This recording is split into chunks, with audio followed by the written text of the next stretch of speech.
आज Doubtnut app download करें। Doubtnut पर अपने सभी गणित, रसायन विज्ञान, भौतिक विज्ञान और जीव विज्ञान के डाउट्स का करो सफाया। बस प्रश्न की फोटो खींचो, एक ही प्रश्न को क्रॉप करो और तुरंत वीडियो सोल्यूशन पाओ।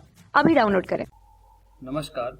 दिए गए प्रश्न में हमको जो समूह 16 के तत्व हैं उनके बारे में कुछ जानकारियां दी गई है, उनके गुणों में बताया गया है। जैसे कि इनमें प्रत्येक परमाणु का जो संकरण होता है इनके यौगिकों में वो sp3 होता है, इनकी आकृति बेंट होती है। इसी प्रकार अन्य प्रकार की जानकारी दी गई है। जो हमारा मुख्य प्रश्न है वो अंत में दिया गया है कि निम्न में से किसके लिए बंद कोण का मान सबसे कम होगा। ठीक है जी। तो इसके को अगर हम देखें इन चारों विकल्पों को, तो जिनमें जो है हाइड्रोजन परमाणु जो है वो सभी में उपस्थित है, यानी कि जो बंद कोण में परिवर्तन आ रहा है वो इस हाइड्रोजन परमाणु की वजह से तो नहीं होगा, वो इन आगे वाले परमाणुओं की वजह से होगा। और ये सभी परमाणु जो हैं, ये सभी जो तत्व हैं वो समूह 16 के तत्व हैं। अगर हम इन्हें समूह के हिसाब से लिखें तो वो कुछ इस प्रकार होंगे। सबसे पहले हमारा आएगा ऑक्सीजन, उसके बाद आता है हमारा सल्फर, फिर आता है सेलेनियम और अंत में आता है हमारा टेलुरियम। ठीक है जी। अब ये सभी समूह 16 के तत्व हैं। तो वर्ग में जब हम ऊपर से नीचे की ओर जाएंगे तो हमें दो प्रकार के प्रभाव देखने को मिलेंगे।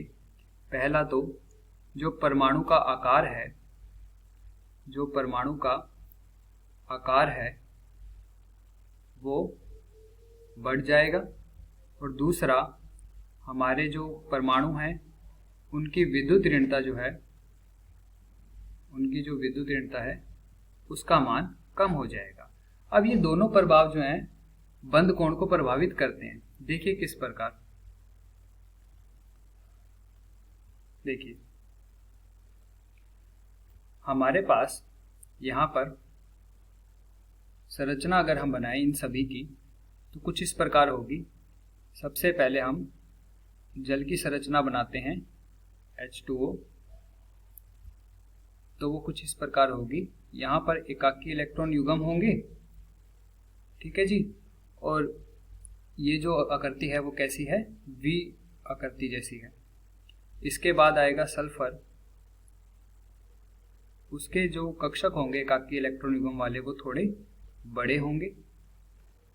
उसके बाद हमारा आएगा सेलेनियम, इसके जो कक्षक होंगे उनका आकार और ज़्यादा बड़ा होगा क्योंकि इसका आकार बड़ा है। और अंत में हम टेलुरियम की बात करें तो इसके जो एकाकी इलेक्ट्रॉन युग्म वाले कक्षक है उनका आकार और ज़्यादा बड़ा होगा। ठीक है जी। अब देखिए बंद कोण कैसे प्रभावित होगा।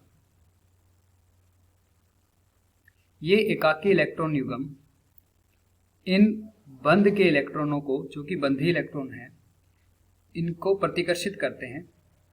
इन दोनों को प्रतिकर्षित करते हैं, ये भी प्रतिकर्षित करेंगे और ये भी। लेकिन जो टेलुरियम है इनके कक्षकों का आकार काफी ज्यादा बड़ा है, जिसके कारण जो इलेक्ट्रॉन है वो अधिक विसरित है, यानी कि फैले हुए हैं, जिनके कारण। ठीक है। और दूसरा अगर हम बात करें इस ऑक्सीजन की, यहाँ पर जो इलेक्ट्रॉन है वो बहुत कम विसरित हैं, कम विसरित हैं।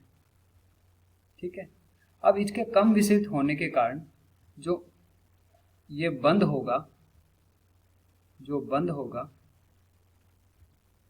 उसका जो कोण है वो बड़ा होगा। और अगर हम दाईं ओर जाते हैं तो बंद कोण का मान धीरे धीरे यहाँ पर घटता जाएगा और बंद कोण इसका क्या होगा, छोटा। ठीक है जी। H2O का जो बंद कोण होता है वो 104 डिग्री 5 मिनट का होता है। H2S में जो बंद कोण होता है उसका मान जो है वो 92 डिग्री। H2SC का जो होता है वो 91 डिग्री और H2T का होता है वो 90 डिग्री होता है। अब इसको अगर हम दूसरे प्रभाव से देखें, विद्युत ऋणता, तो देखिए VSEPR में हमने पढ़ा था कि अगर केंद्रीय परमाणु की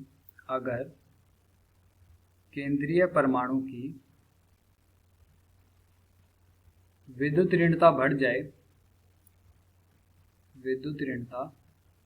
जाए तो जो बंद कोण है उसका मान भी बढ़ जाता है। और हम जानते हैं कि ऑक्सीजन की विद्युत ऋणता सबसे ज़्यादा, फिर उससे कम सल्फर की, फिर सेलेनियम की और फिर Te की, है ना। तो इसीलिए जो बंद कोण होगा वो H2O में सबसे ज़्यादा, H2S में उससे कम, H2SE में उससे कम और H2TE में सबसे ज़्यादा कम होगा। तो इस आधार पर हम कह सकते हैं कि जो हमारा विकल्प नंबर 3 है वो बिल्कुल सही होगा।